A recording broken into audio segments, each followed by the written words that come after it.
In the early 50s of the last century, a ferocious heat wave assaulted Europe. It choked its way north from Sicily, where it scorched half the island to brownish rust, up toward Malmö at the lowest tip of Sweden, but it burned most savagely over the city of Paris. Hot steam hissed from the wet rings left by wine glasses on the steel tables of outdoor cafes. In the sky just overhead, a blast furnace exhaled searing gusts, or else a fiery geyser loosed from the sun's core hurled down boiling lava on roofs and pavements. People made this comparison and that. Sometimes it was the furnace, sometimes the geyser, and now and then the terrible heat was said to be a general malignancy, a remnant of the recent war, as if the continent itself had been turned into a region of hell. At that time there were foreigners all over Paris, suffering together with the native population, wiping the trickling sweat from their collarbones, complaining equally of feeling suffocated.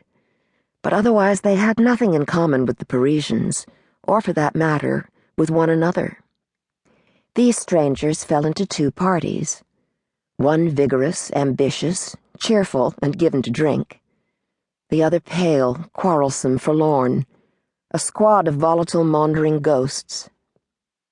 The first was looking to summon the past. It was a kind of self-intoxicated theater. They were mostly young Americans in their 20s and 30s who called themselves expatriates, though they were little more than literary tourists on a long visit, besotted with legends of Hemingway and Gertrude Stein. They gathered in the cafes to gossip and slander and savor the old tales of the lost generation, and to scorn what they had left behind. They rotated lovers of either sex, and played at existentialism and founded avant-garde journals in which they published one another, and bragged of having cited Sartre, the Deux Magots, and were proudly, relentlessly, unremittingly conscious of their youth. Unlike that earlier band of expatriates who had grown up and gone home, these intended to stay young in Paris forever. They made up a little city of shining white foreheads, but their teeth were stained from too much whiskey and wine, and too many powerful French cigarettes. They spoke only American. Their French was bad.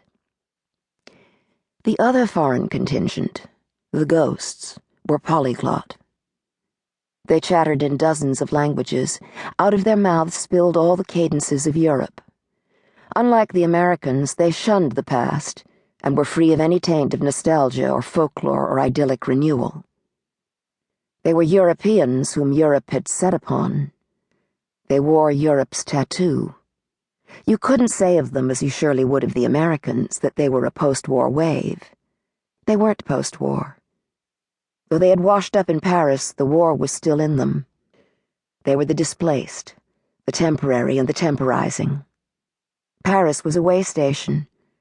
They were in Paris only to depart from Paris as soon as they knew who would have them.